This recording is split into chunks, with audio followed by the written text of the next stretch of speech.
Bracha, que le bon Dieu vous protège, vous donne la santé, la joie, chez la malote, saïna et la rime. Mais il y a beau aizer, mais on a un chama va aizer, tel la moto, le khalim shmechain le nom. ולשעה שמי ישראל בנו שמך ונצחה יד מחיימן שמשקק בלילה אדוני שמך וקורא שמות אנשך אדוני שמות צדקך וברך מעתה ועד עולם que le bon Dieu protège. On est dans les jours de l'Eilula de Rabbi Pinto Alav Shalom et de Casablanca, que Dieu repose son âme en paix, que Bisrout et cette site-côte que Hachem protège nos soldats, que Hachem protège et les malades qui sont malades, et ceux qui sont blessés, ceux qui ont disparu, ceux qui sont kidnappés, que le bon Dieu les protège, Amen, qu'il y aura de bonnes nouvelles, que Hachem nous apporte le shalom, et qu'on voit Mashiach, Bimera, Biyamin, Amen, Je voudrais raconter une belle histoire qui s'est passée à l'époque de l'Eilula de Rabbi Pito en Argentine. Il y avait un monsieur qui n'a pas d'enfants, il n'avait pas des enfants. Et un jour, j'étais invité chez lui à Shabbat, j'étais invité chez lui, et avec toute sa famille. Et soudainement, il me dit, je sais que vous êtes venu pour quelques jours, et je sais que vous avez 2 costumes. Je voudrais bien que vous me laissiez les 2 costumes pour que vous les mettez l'année prochaine pour la brit milah de mes 2 enfants. Je lui dis, mais vous êtes déjà sûr que vous allez avoir des enfants? Il avait des problèmes pour avoir des enfants. J'ai vu la émouna qu'il avait. Je lui dis, je peux te donner mes 2 costumes avec plaisir, mais je ne peux pas te garantir que tu vas avoir 2 jumeaux. Il me dit, oui, je vais avoir 2 jumeaux. Avec les zéro de Rabbi Pito et Sahilula qu'elle approche, Rabbi Pito de Casablanca, je vais avoir les 2 jumeaux et vous allez venir vous-même pour la brit milah. J'avais peur de lui dire oui, j'avais peur de lui dire non. Il me dit, je vais donner une somme d'argent pour payer tous les chaises, les meubles de la synagogue de Rabbi Pinto à Ashdod.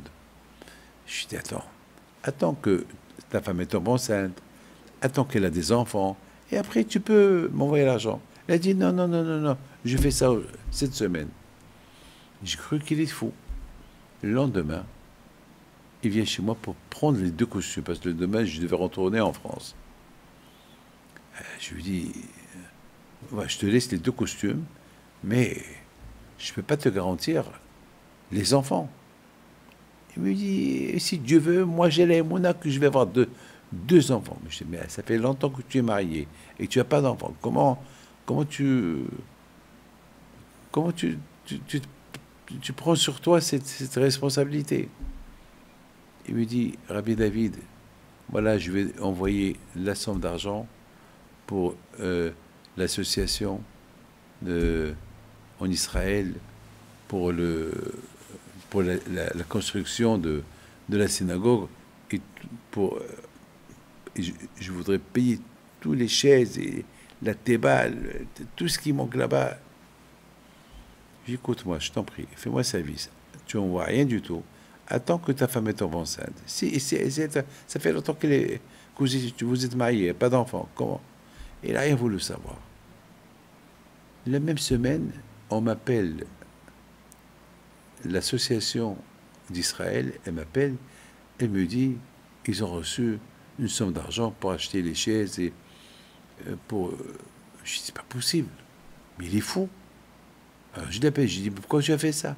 Il me dit, ben c'est comme ça.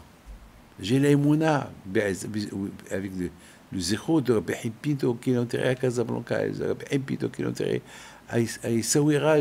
Ma femme, elle va tomber enceinte de 2. Je lui dis, si tu as 2 filles, eh ben, il me dit, ben, si j'ai 2 filles, eh ben, si Dieu veut, ces 2 costumes-là, tu les mettras à leur mariage. J'ai vu cette émouna qu'il a, ce monsieur-là, une émouna aveugle.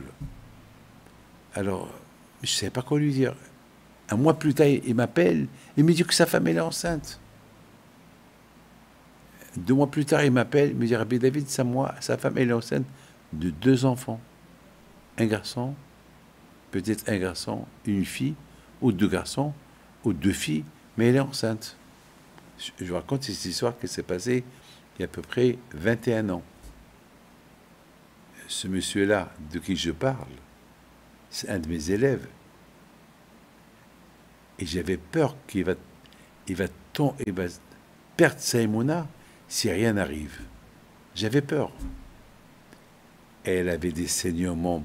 Elle a passé 9 mois, mais elle a eu une fille et un garçon. J'ai été à la Brit Mila du garçon.